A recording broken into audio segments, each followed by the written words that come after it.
Thank you for attending today's researcher talk. I'm Richard McCulley, the historian at the Center for Legislative Archives, which sponsors this series that gives us the opportunity to learn about the research in progress as well as recently conducted research in the records of the U.S. Senate and House of Representatives. Please circle your calendar for two more presentations this summer. On June 11th, Peter Schulman of Case Western Reserve University and recipient of the 2011-2012 National Archives Legislative Archives Fellowship will speak to us and discuss his much anticipated book, Coal and Empire, which will be published next month by Johns Hopkins University Press. Peter conducted considerable research in 19th century petitions sent to Congress. Then on July the 9th, we will hear from Scott Podolsky, Professor of Global Health and Social Medicine at Harvard Medical School, who will discuss his book, The Antibiotic Era, published earlier this year, also by Johns Hopkins University Press. And Scott has thoroughly researched the relevant records of the Senate Judiciary Committee, Subcommittee on Anti-Monopoly and Antitrust and Monopoly. Today, we're delighted to have our very distinguished guest, Glenn Frankel, who is the author of 3 books, Beyond the Promised Land, Jews and Arabs on the Hard Road to a New Israel, which received the National Jewish Book Award,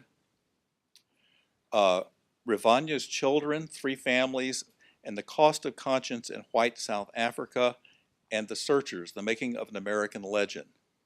Glenn joined the Washington Post in 1979 and remained there for 27 years, part of that time as editor of the Washington Post Sunday magazine.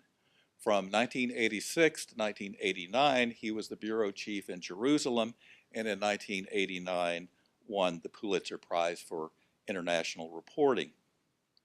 After 4 years as a visiting professor of journalism at Stanford University, in 2010, he became the director of the School of Journalism at the University of Texas at Austin and the G.B. Dealey Regents Professor of Journalism. Today, Glenn will discuss his current book project, tentatively titled The Hollywood Blacklist and the Making of High Noon, and his research in the House Un-American Activities Committee records and in other archival collections. He's titled his talk today, Building a Paper Trail, Using Archival Materials to Construct a Narrative. We should have time for questions afterwards. Just please remember to raise your hand so that we can pass the microphone and you can be picked up in the video broadcast. Thank you for joining us, Glenn. Well, thanks for having me. This is a work in progress, so this is going to be extremely ragged.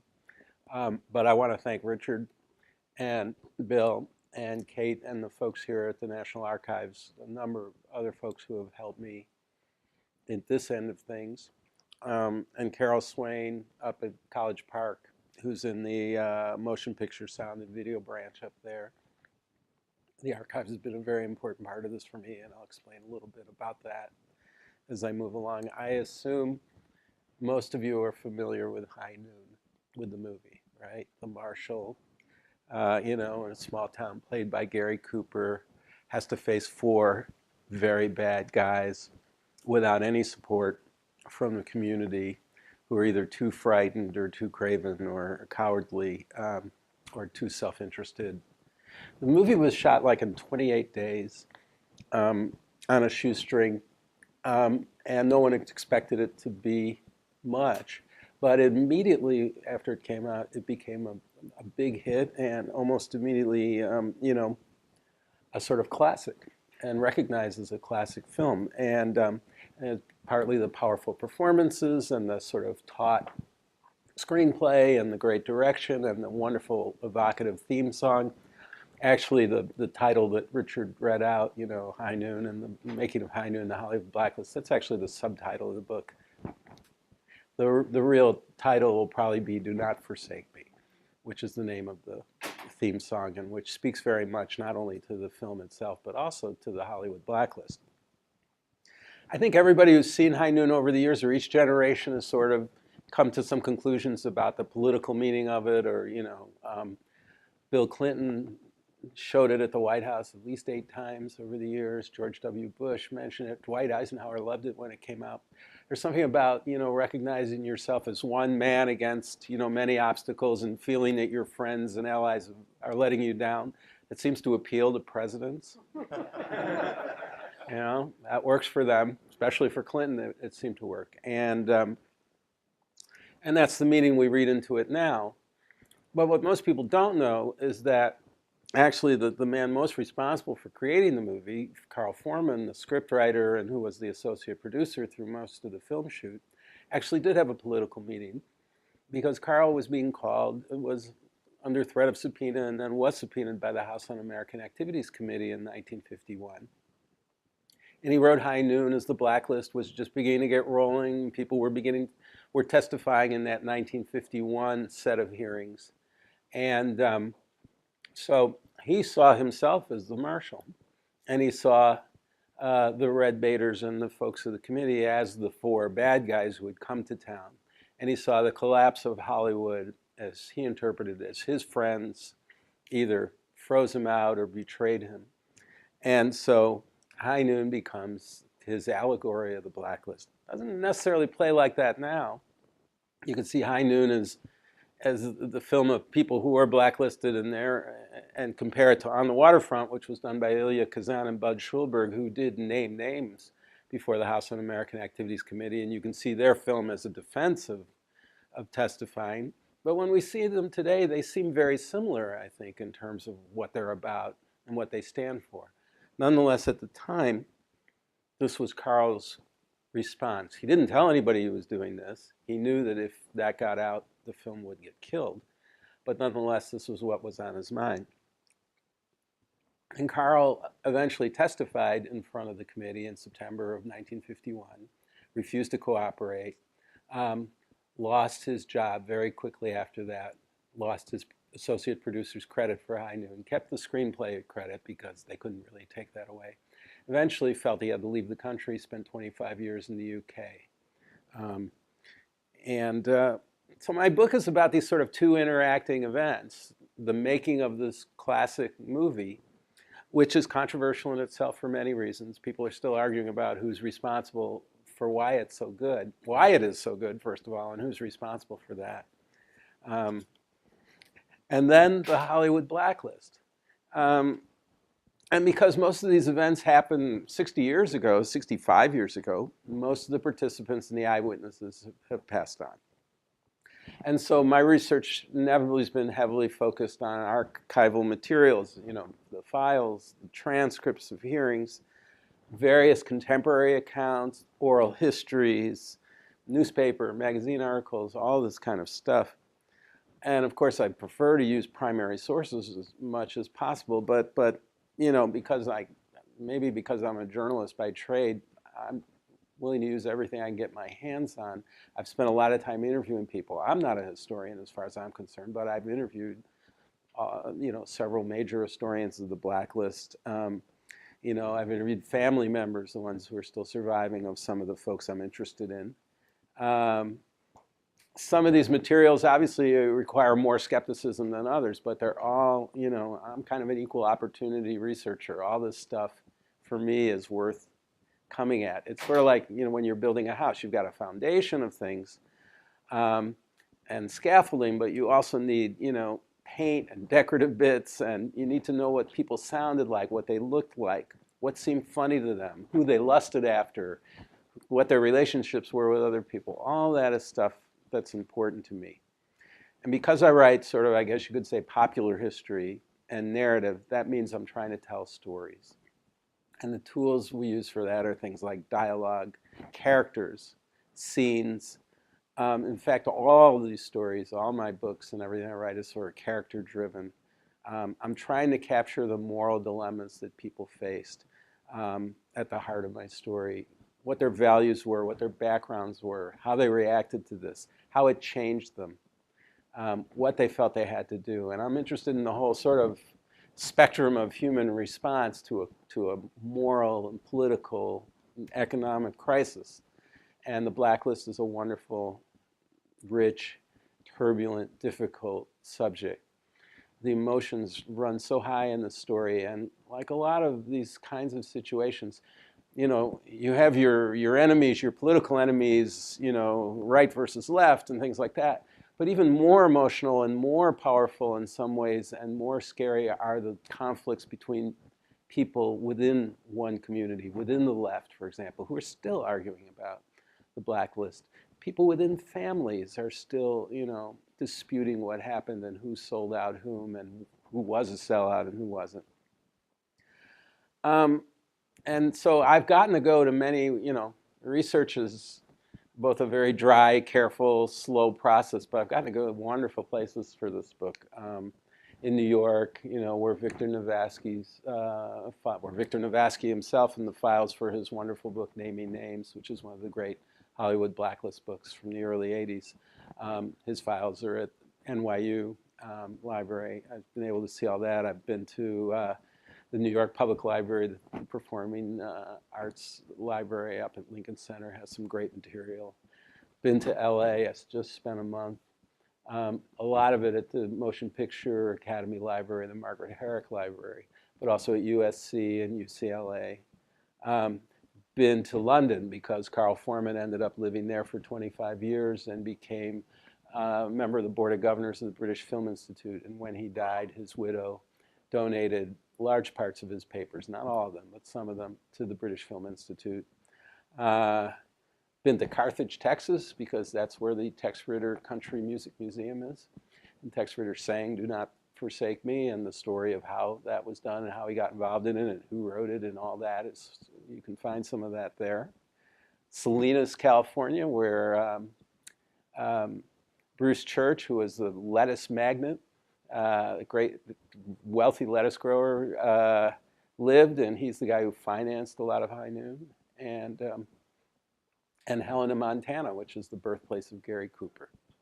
And finally, here, both the Library of Congress, of course, but here at the National Archives, because this is where I've done the key research on the House Un-American Activities Committee, and that's what I'll try to focus on for a few minutes today. I mean, we're not a big room here, so we could just talk about this, and that's what I'd like to do. But let me run by, just set up things a little more. HUAC, as you may know, first, post-war HUAC, the committee that Richard Nixon and a few other folks sat on for a while, they descended on Hollywood in 1947. And they were hunting for communists and fellow travelers. They were trying to see communist infiltration of the motion picture industry. And this turned out to be a wonderful public relations bonanza for them.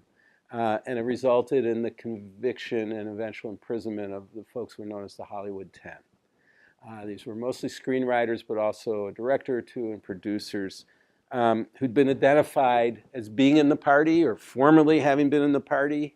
All of them basically refused to answer questions, and they invoked the First Amendment in doing so.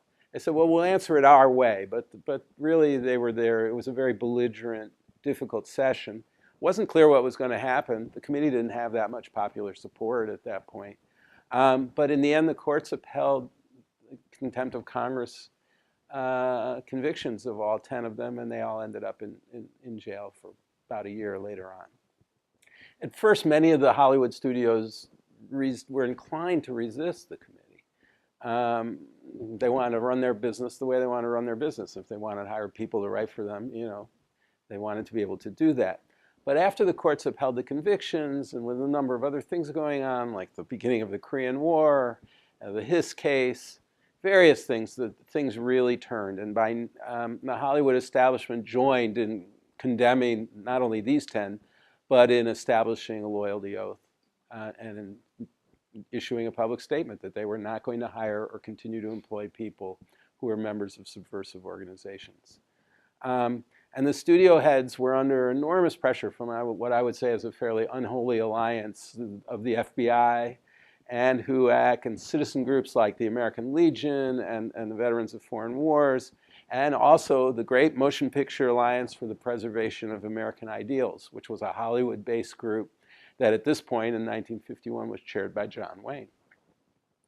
And they sort of in combination, we could talk about, you know, what was the blacklist, but these groups all contributed to what ended up being a blacklist and a process. And the blacklist lasted for a decade or more. So after the great success of 47, the committee came back to Hollywood in 51 for all the reasons that are obvious. It's a great place to get publicity. And this time Hollywood reacted with not just slow building panic, but a real sense of fright, of anxiety. A reporter for Life magazine said it was like a group of marooned sailors on a flat desert island watching the approach of a tidal wave. If you were called to testify in 51 and you wanted to keep your job, you had to basically go through a process of humiliation, confession, and then penance. You had to do all that. You agreed to cooperate. There was like 4 stages, I guess, you might say. You denounced the Communist Party and your own misplaced idealism and naivete that had gotten you involved with the party or with others who were in the party. Then you praised the committee for the wonderful work it was doing to meet this menace and defeat it. And finally, to prove your good faith, you had to name names of other people. That was the final thing. It's, you know, and then if you did all that, you could continue working in Hollywood. If you didn't do that, you would not be able to work. That's what it came down to. And in 1951, this is when this process really takes root. Now, there are many, many wonderful memoirs and oral histories and books about the Hollywood Blacklist and studies of individuals involved in it, you know, people caught up in it, and memoirs of people who were involved. But the 2 sort of classic authoritative accounts are Victor Navasky's Naming Names, and then The Inquisition in Hollywood by Larry Sapler and Stephen England. And these are wonderful books, and they hold up very well. They were both published in the early 1980s. That's a long time ago, of course. And even though they're very thoroughly researched, lots of other materials have become available since then, including the opening of thousands of HUAC files here. Officially in late 2001, I don't know how many years it took for them all to get out. But that means that there's still a lot of sort of untilled soil here. I don't know of anyone who's done a sweeping Hollywood Blacklist book since, you know, the 80s. And all that is, I'm sure a lot of you know, most of the public hearings of the committee and its annual reports have all been digitized. You can get them if you're somebody like me. You can print them all out, you know, from online. And put them in a Staples box. But when you come here to the National Archives, it's still kind of much a paper world for this particular thing. The finding aid for NARA consists of 4 fat, black, loose-leaf notebooks, right? Which Bill and Kate and other folks upstairs are very happy to, you know, show you, let you use. You can find some of those materials and some of those indexes online, some of the finding aids, but most of it is you go through there and you turn the pages and you look through, and then these folks here help you find the materials and give you lots of good advice as to what you're really looking for and where it might be. I don't know when these notebooks first were put together, late 70s, early 80s, late 80s, I'm really not sure. They've been around for a while. They look like they've been around a while. You know, what you find there's like 94 boxes of executive session transcripts. There are 89 boxes of Hollywood Blacklist investigative materials, 682 feet of file and reference individual, you know, with names of individual people and organizations. This isn't just the Hollywood Blacklist, it's HUAC. But there are things specifically designated as Hollywood Blacklist, and you can have a look at them. All in all, the HUAC has like something like 2,100 feet of files here. And frustratingly, though, they're incomplete. It seems like periodically the HUAC investigators went through their own files and purged them over time. And in the late 60s, I think they destroyed a lot of stuff. Not just Hollywood, but a lot of things. So what you find in the investigators' files are a few letters and this and that, but you don't see the investigations. It's very hard to see the cooperation between HUAC and the FBI, which had done its own endless investigations in Hollywood and which had acquired the entire membership of the Communist Party in Los Angeles, for example, all the names and the card numbers and all that, all of which was then made available to HUAC, and which became really the basis of HUAC being able to decide who they could really, stick it to. None of that transaction is in the files that I can see. All of that happened and doesn't exist anymore. William Wheeler, the great Hollywood HUAC investigator, his files have been purged a great deal. There's some files from Bill Wheeler, nothing from 1951 when he first goes out there.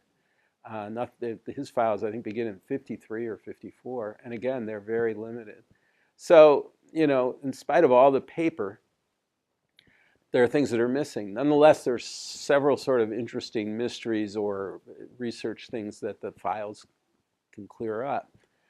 Bill Wheeler was a tall, handsome, sort of all-American, boy-looking kind of guy, very kindly face, soft-spoken. People talk about how nice he was, even as he was serving them the sort of pink salmon subpoenas. And, and the people he served them to, they faced a terrible choice. You could either, hang tough and refuse to cooperate, and if you cited the First Amendment, your right of free speech and free assembly, you could go to jail. Or you could invoke the Fifth Amendment, which suggested you had something incriminating that you had to defend yourself from. And that might allow you to avoid the contempt of Congress citation. But in either case, you'd lose your job. I mean, you'd be blacklisted almost immediately. And or if you'd already been blacklisted, you wouldn't be able to get out from under it. Or you could cooperate. You could name names, keep your job, stay out of jail, and all you would lose really is your self-respect. So, and your friends.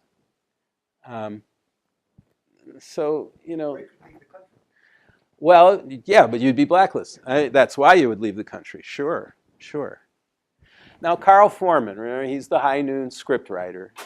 And he's my main character for this part of the book.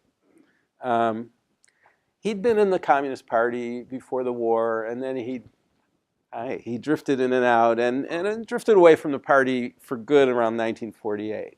But he still refused to cooperate with the committee when he was called in September 51. He wouldn't say if he'd ever been a party member, even though he merely said he wasn't one now. Unlike the Hollywood 10, he was very polite and soft-spoken. They stopped the hearing 3 times in the transcript to ask him to speak louder. He's drinking water. I've seen, photographs and a little bit of footage. But his refusal to cooperate meant he was, doomed immediately. And 2 days later, his boss, Stanley Kramer, the head of the Stanley Kramer production company, which made High Noon, announced that Carl would be dealt with as soon as the board of the company could get together. And a month later, because Carl was a member of the board and was an officer of the company, they had a financial settlement with him, but he was fired a month later.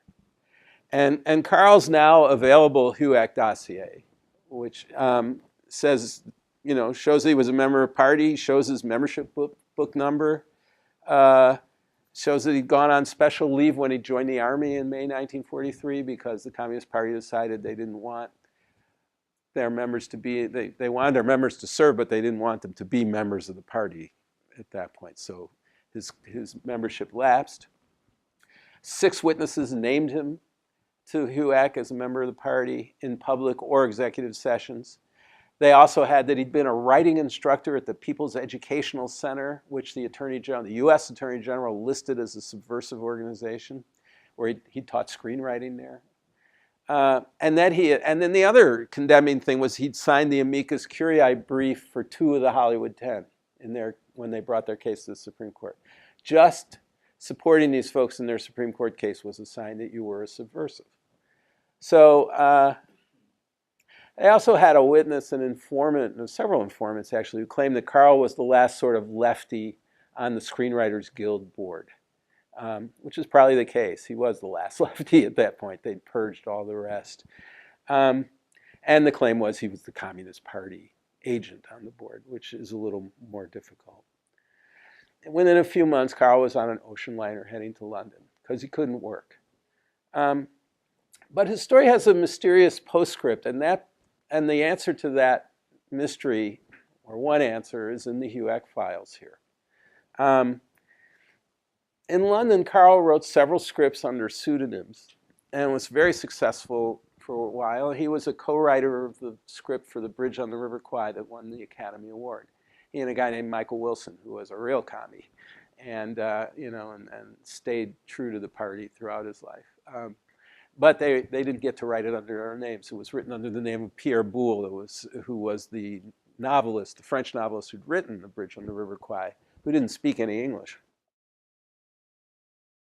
The event. After that, everybody, people knew in Hollywood what had happened, and Columbia Pictures wanted to re-sign Carl. But first he had to get himself cleared. And, he'd been in London 5 years.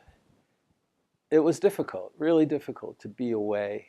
It was incredible. You can imagine when High Noon became a success and Carl's sitting there in London, and even though he's got the screenwriter's credit, nobody's acknowledging him, and he can't go to the Academy Award ceremony, and he can't, it's just, it ate him up.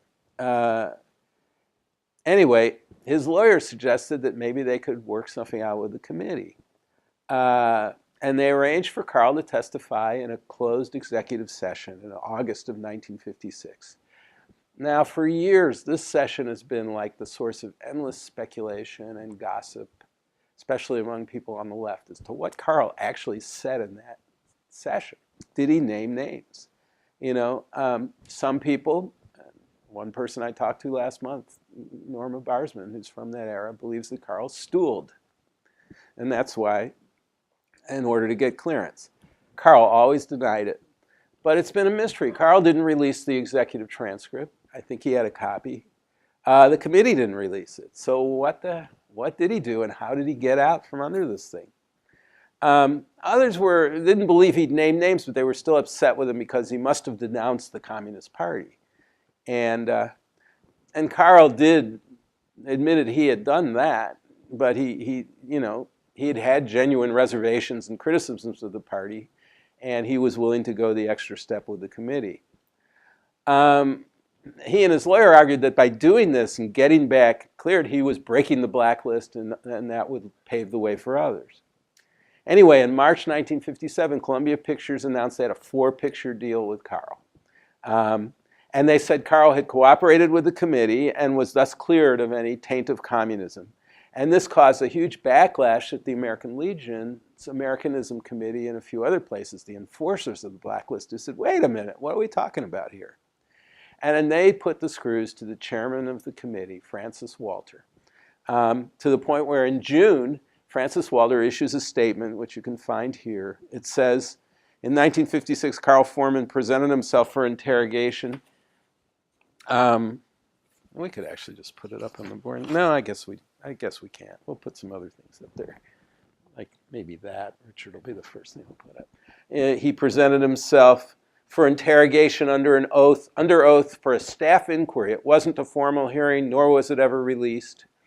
Walter insisted in the statement that at no time the committee had characterized Carl as a cooperative witness, and the committee doesn't grant clearances anyway. The committee's not in charge of the blacklist, The American Legion pounced on this and others, and they called on Columbia to cancel the contract.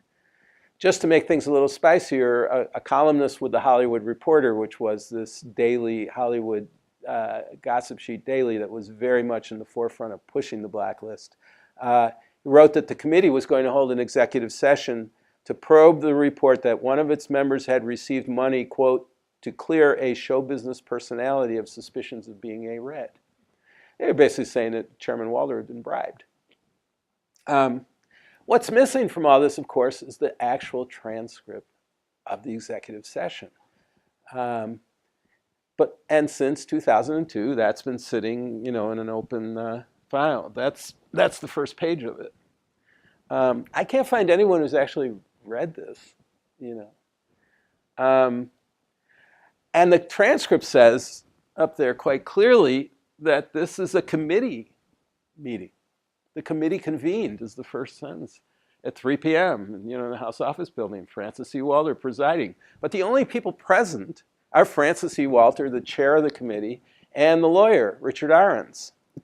Now, Richard Ahrens was a very hardliner, really mean-spirited, true believer. And later he said that he had no idea, almost when he went into the room, what the meeting was about. And he had nothing on Carl Foreman. Ahrens hadn't been the lawyer for the committee back in '51. So there they were. Carl repeats his insistence in this transcript that he's not going to name names. This is a personal matter of personal conviction for me. And he says, look, if I'd come across activities in the Communist Party that were subversive, conspiratorial, illegal, or treasonous, I would have gone to the FBI. But that wasn't anything like that. There were a lot of naive idealists, basically, including me, he would say. Nobody joins the Communist Party to make things work. They join with the feeling they're going to help make a better world. And he goes on and on. And he refuses to give them most of what they want. Who induced you? Ahrens asks him, do you recall the circumstances when you first came in contact with the committee? Who induced you to join? What cell were you part of? In each question, his answer is no, I don't remember any of that. I can't tell you. I just went to meetings. I never saw a script slanted for communist purposes. I never got work because I was in the party. On page 16, Ahrens asks him, if the chairman gives you his solemn promise that this record will be protected as an executive record and not be made public, will you, name names? No. One-word answer. And Walter then intervenes. He says, I don't think that is important. The thing that is important now is the opportunity Mr. Foreman has sought to try and let the world know what a phony communism is. And then Carl takes the bait and denounces communism for 3 or 4 pages. It's an institution that's trapped a lot of people into betraying themselves and accepting evils which are absolutely unspeakable, a cynical group in New York, controlled thing, that sort of thing. He goes after the party for a while. But that's it. I have no sympathy, admiration, or regard, or anything like that for the Communist Party in any way. I think it's reprehensible. And at the end of the session, Chairman Walter and Ahrens thank him. Walter says, I'm sure you've made a contribution toward the objectives we've all been striving for. Case closed. Now, transcripts can be incomplete. There are 4 places in this transcript where Carl went off the record. And we don't know what that was about. But if he did name names, there's no reason why the committee wouldn't have made that public. The whole point in naming names was to name them publicly. It's not like they didn't know the names. They had all the names. You were supposed to name them because that's what proved that you were. And so this wonderful transcript, as I say, is sitting in the files here, and I think resolves some of this. I can't say for sure, but I'm fairly confident that Carl didn't name any names. So why did Francis Walter let Carl off the hook? Bribe? It certainly was possible. Columbia Pictures was run by Harry Cohen, kind of guy who, thought money could basically solve anything. He was very tight with his money. But, the other thing is Francis Walter was a conservative Democrat from Easton, Pennsylvania. He actually never did like the naming of names. I don't know how many of you heard of Larry Parks. Larry Parks was an actor, an up-and-coming, talented guy, Communist Party member. He'd been nominated for an Academy Award for the Al Jolson story. He was the first witness in March 1951, and he ran into a buzzsaw. He wanted to denounce the party. He did denounce the party in the hearing, but he didn't want to name names. He didn't want to go through that humiliation. And the committee hounded him that day to name names. And eventually they called him into an executive session. And even though he pleaded with them, they basically said, you've got to do this. And Walter intervenes in that executive session. He says, how can it be material to the purpose of this inquiry to have the names of people when we already know them?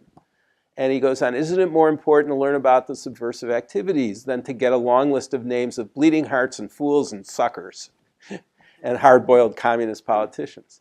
But the committee's staff attorney, Frank Tavener, replies, we're entitled to receive proof of the information, which is in the file. In other words, you can't investigate the communist influence unless you know who they were, which makes sense. And Walter feels really bad for Larry, and there's in this executive transcript from this one, at the end of Parks's testimony, and he's named 6 or 8 people, and he's miserable.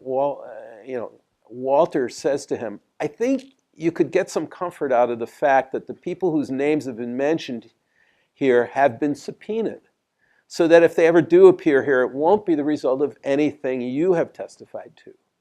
And Larry Parks gives this 5-word answer. It is no comfort whatsoever.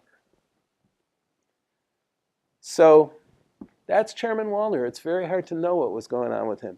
He did tell Carl's lawyer one extra thing when they were negotiating this session. He said his daughter was going to Sarah Lawrence in New York. And he was fed up with the fact that the daughters of a couple of blacklisted people were at Sarah Lawrence, and they were treated as heroes, and his daughter was shunned. And, don't these kids know anything about communism and what it is?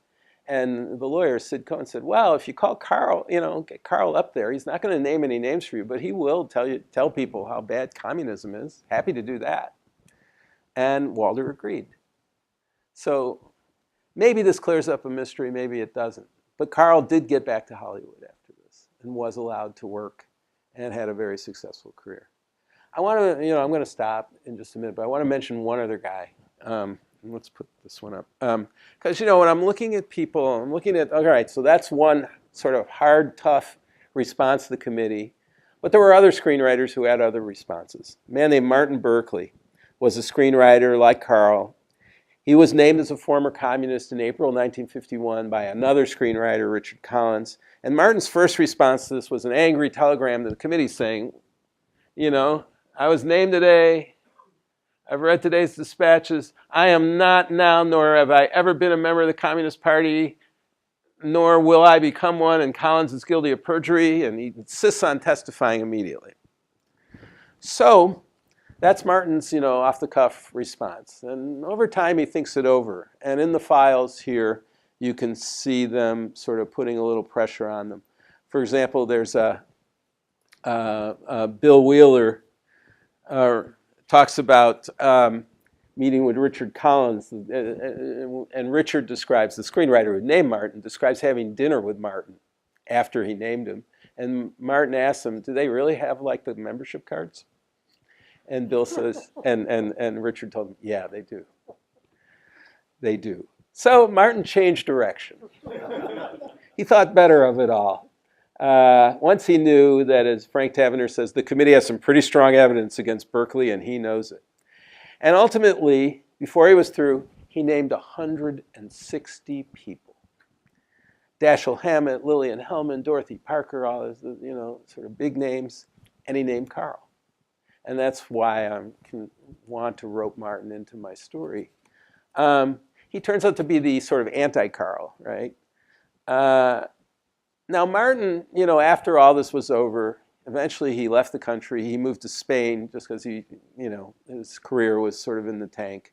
He developed Parkinson's and he died in 1979. And because of his illness, there are no interviews with him. Victor Navasky writes him letters in Spain, and he writes back saying, I'd love to talk to you, but I'm sick, and my doctor says I can't do this anyway. I'm not,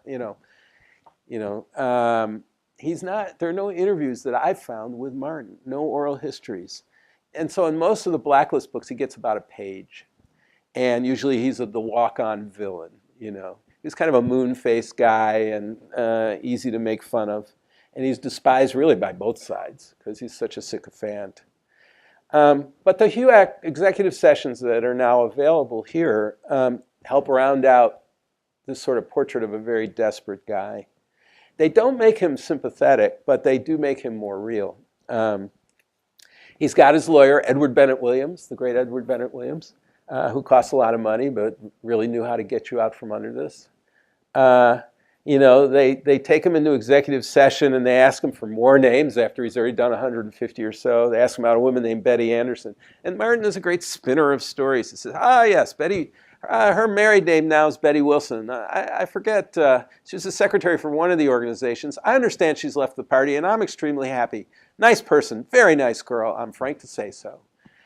He's starting to tell stories for them. The people he likes. If it's an attractive woman, he'll point that out, And then by the time he testifies in another executive session in January 1952, it's like the Martin Berkeley show. It's 68 pages of him talking about the party and all of his friends and the people he knew. He starts out by telling them about the great evangelical work he's doing now in his new role as sort of a professional anti-communist. He's spoken at 4 American Legion posts, at Kiwanis and Rotary Club meetings. He's soon going to be at the Jewish League Against Communism and the Peace Officers Association of the San Joaquin Valley, And it would do your hearts good to have seen the way they have reacted to my testimony and to know how highly regarded these individuals on this present committee are regarded. It's been a wonderful, wonderful thing to have happened to me. But he does have a complaint. He's having trouble getting work. I can't get a job, and none of the rest of us, the people who would name names, can get jobs, and none of us are going to get jobs unless something's done. I worked for 10 straight years without a day's layoff, at an average of $40,000 to $55,000 a year. I have as fine a commercial credits as any writer in the business, and suddenly there isn't any work. He claimed there was a blacklist, and he was on it, and it was done by there's a blacklist of communist sympathizers, freezing him out. Anyway, he wants work, he wants money. I believe it would be desirable for this committee to make a formulation of some kind and issue some sort of statement on the status of the friendly witnesses, to issue a general statement about our employability. So Martin is twisting these guys around his little finger, and he's working so hard. There's a nice letter to Bill Wheeler, complaining that Bill hasn't answered his letters for a while, and dear Bill, I know you've been busy, but you might want to give a guy a buzz every now and then. And he then describes how he's having trouble getting a job. And he wants them to try to do something about it. And they tried. He writes, this is in the HUAC file. In the Motion Picture Academy files in the Hedda Hopper collection of the gossip columnist Hedda Hopper, there's a number of letters from Martin. Thanks for your hospitality and understanding. I'm back on Freedom Road again, and people like yourself made it possible. I mean, Martin is, he's swimming as fast as he can. But it doesn't work so well. And I just found it fascinating to see what you've got here that speaks to him direct. So I want to just add this. I mean, the files, the transcripts are really important. They tell you a lot of things about these folks. And in writing narrative, they're especially useful because you get to hear your character under deep stress. You get to see him or her interact with their interrogators. But then you have to add other bits. The letters, the reminiscences of friends and enemies, the interviews you can get. In Martin's case, thanks to Alice Kreitz, who's a great researcher and has helped me on this, and who's over there, I found Martin's son, Bill, who lives in Asheville, North Carolina. I was kind of hoping Bill would be a really sympathetic voice for Martin, and Bill really isn't quite that sympathetic. He thinks his father was a bit craven, but but he told me things that were really interesting. He said Martin was basically apolitical. He never talked about politics at home. And for him to do what he did seemed a fair amount out of character, Bill said. But I remember enough of those days. Rationality went out the window. It was all the emotions. To me, that was an act of somebody who was trying to get people and hurt people. And that really wasn't my dad. He wasn't like that. To me, he was just desperately trying to survive. And so you have to take, I think, the bits. You take the stuff that's in writing, you add to it everything you can. And again, you try to put yourself inside the heads of some of these folks, why they did the things they did. You try to, why they made those choices and what the consequences were of those things. That's the added value that I think writing in the narrative form brings to historical events. In the end, if you're very, very lucky, you can come up with something that gives you a sense of people. Because to me, the question always is, well, what would I do, right, in that circumstance? Would I have named names? Would I have hung in there? You know, the Communist Party, that was a organization that somewhere up the line reported to the Comintern. They were outsiders. The anxiety, the level of fear at that time over these folks was just as bad as the level of anxiety and fear now that we have about Al-Qaeda and terrorism. Only communists, they could look like you or me. I mean, they could be anybody. And yet they were in the highest, levels of government. There was a real paranoia and anxiety. And to be able to grasp that and to grasp the terrible things that people did as a result of that, it's the personal story that I'm really concerned about, and that the archives are just a very important part of. So I'm going to stop talking, and I'm happy to take questions or to hear about if anybody else has been doing HUAC at all. Yes, ma'am.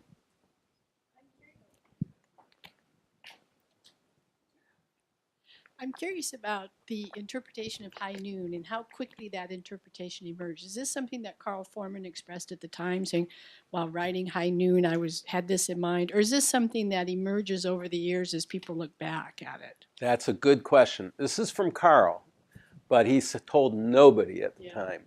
Fred Zinnemann was the director of High Noon. He was a liberal, but Fred was a Viennese exile in Hollywood, and Carl felt Fred didn't need to know this.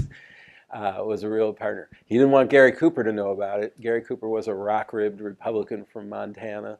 He sure didn't want Stanley Kramer to know, because Stanley was very nervous about Carl's being called to testify in this. I haven't even gone into the story of what happened between Stanley and Carl, which is at the heart of the book.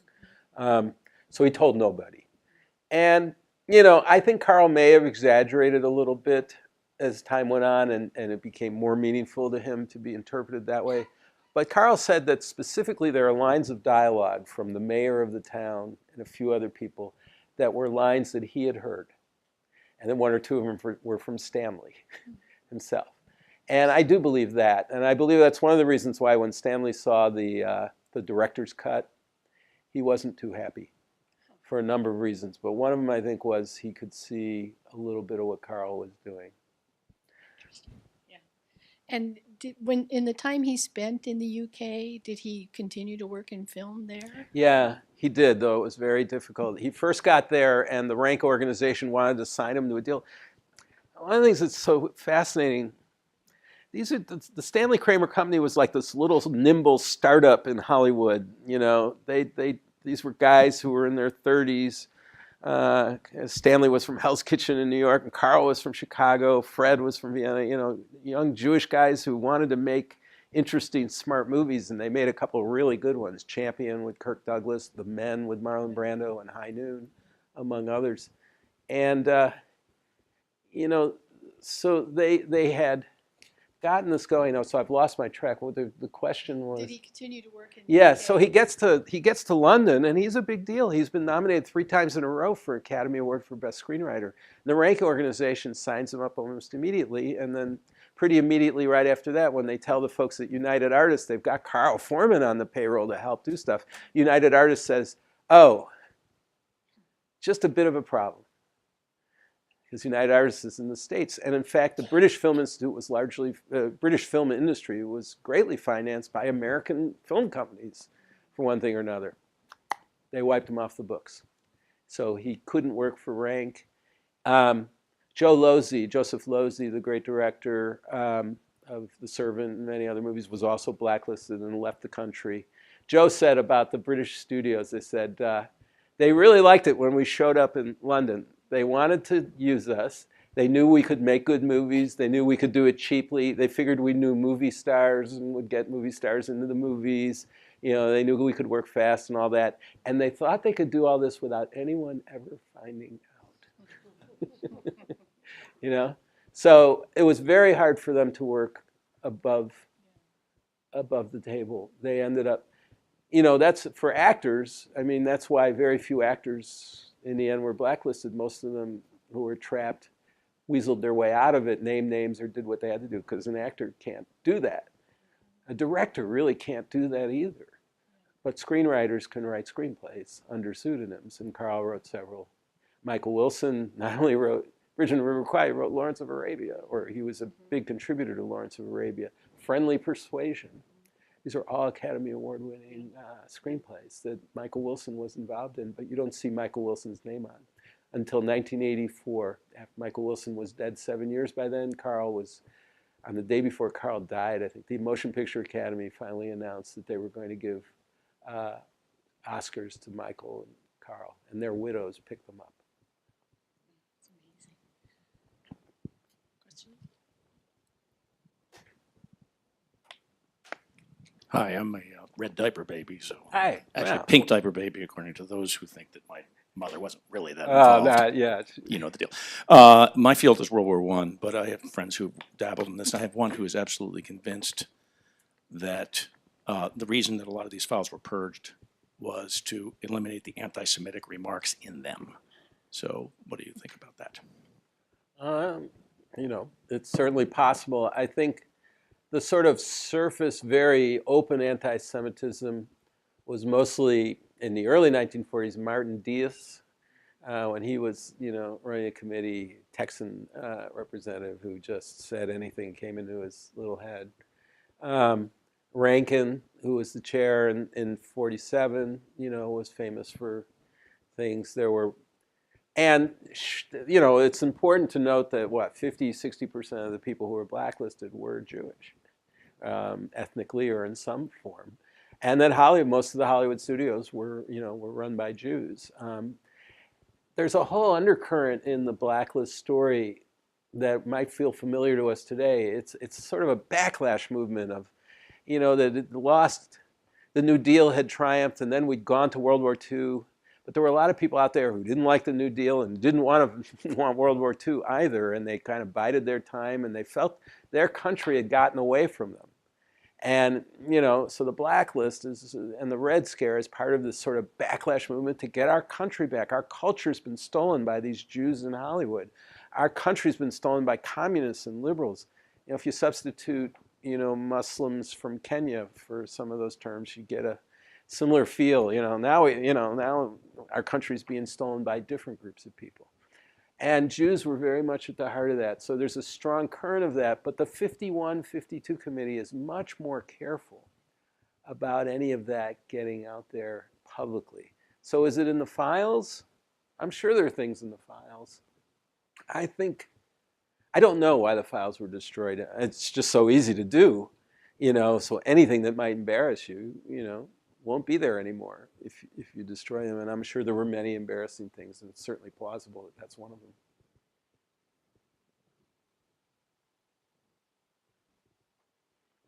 David. Microphones, please. We're going to get you on. Yeah. Toss it out. The chairman in 51 was John Stevens Wood, who's his own fascinating character. How much does he play a part in your? Yeah, you know, I've had trouble getting real personalities out of the committee members in 51 and 52. Dick's gone, you know, our favorite congressman has moved on to greater heights of glory. These guys are kind of, there's nothing about Stevens that seems interesting. The guys on the staff, Tavener and Arons, are interesting. They're real hardliners. A guy named Jackson from California says some amazing things, but I don't see much. They're going about their business. They become a little smarter. The 47 hearing eventually worked for them because the Hollywood 10 went to jail. But at the time, it didn't seem to be working very well, and they shut it down. They were supposed to call 19 witnesses, you know, unfriendly witnesses. They stopped at 10 because it was embarrassing and weird for them. I think, didn't Drew Pearson claim that the Wood also maybe took a bribe to shut it down, or that he was pressured to shut it down? Well, there was a lot of pressure to shut it down. Yeah, there was talk of a bribe, but mostly Pearson, I think he discovered that Wood had been involved in a money thing with lawyers. Yeah, there was a lot of embarrassing stuff. And which one? Rankin ended up in jail, right? Which one ended up in this? Parnell Thomas, thank you. Ended up in the same jail as two of the Hollywood 10, the same prison in Pennsylvania, right, or West Virginia. It's two of the Hollywood 10, or maybe it was Connecticut, cleaning out chickens, clean the chicken coops. That was for bribery and other things. So, but the 51, 52 guys were more gray, I think were gray men by and large. You get some Velde and Jackson say some outrageous stuff in the hearings, and they're bullies, They really, once they get poor Larry Parks there and they just kick him in the head over and over. This is a very self-serving question, but were you able to find any material on Tavener?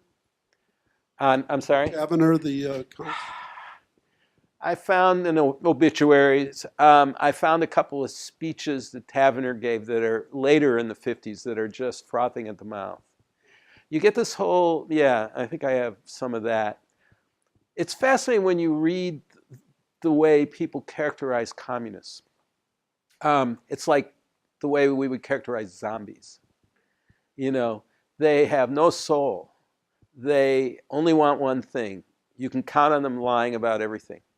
And there is this great fear and anxiety about these folks that is just, and Tavener, is a Christian. He's very much, and he, I think it's him, I may get Tavener and Ahrens, I may conflate them a bit. There's a real strong Christian sense of beating these people back. And that begins to, feel pretty uncomfortable after a while. But they really felt they were in a fight for the death and that we were losing. That we were losing. These people were out to destroy our country and we had to defeat them. And it's very much, it feels like every Western democracy, I can say from my brief experience in the news business, faced with a threat that it perceives as existential, reacts immediately by shutting down all its civil liberties, whether it's the global war on terror or the blacklist or other things. You could make the case the blacklist was a relatively benign version. We didn't stand up people and shoot them, but we really did a lot of damage. And that was because at least there were cynical people involved in it, like, Congressman Nixon and others who used it simply to aid their political careers. But there was also a belief, it was based on something real and frightening and that people took to extremes.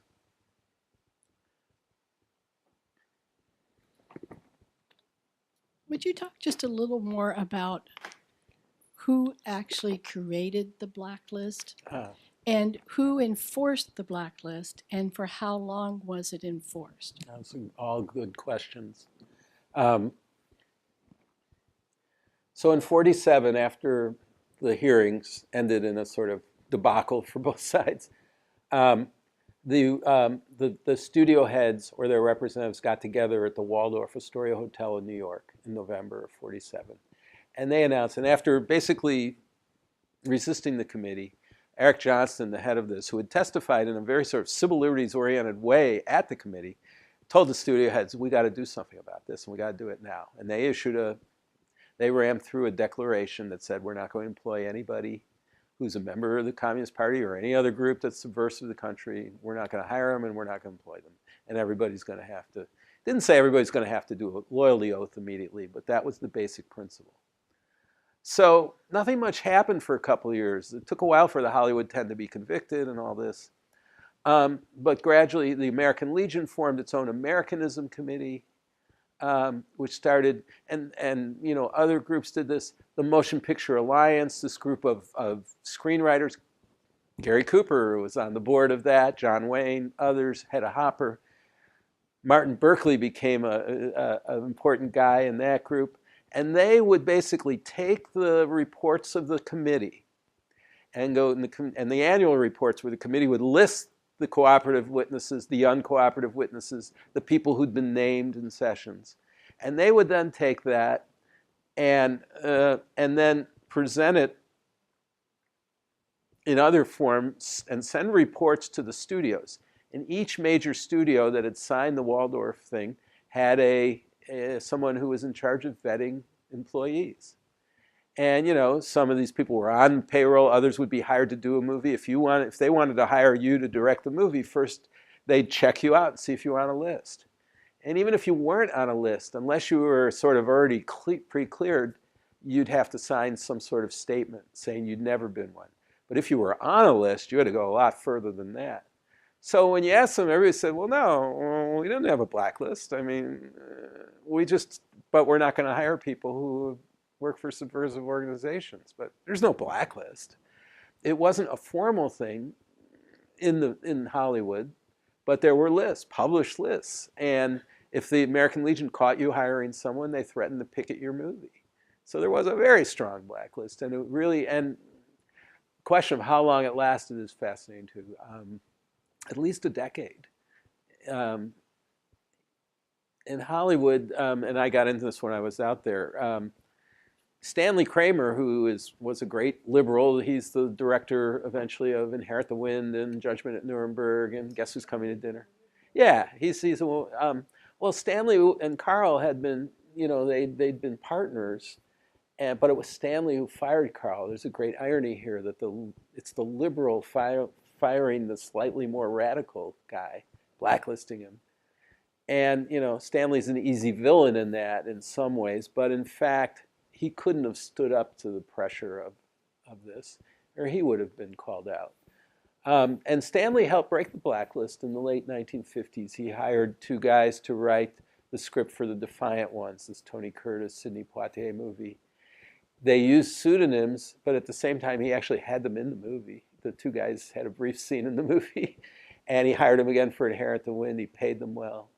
Meanwhile, Kirk Douglas hired Dalton Trumbo to write the script for Spartacus, and Otto Preminger hired Trumbo to do Exodus, and they both gave Trumbo his real byline. So it kind of these three, I think, should get a lot of credit and due. Incidentally, there's a Trumbo movie coming out later this year with Bryan Cranston playing Trumbo.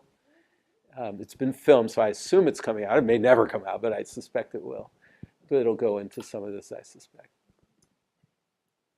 So it takes to 1960, and for some people it takes even longer.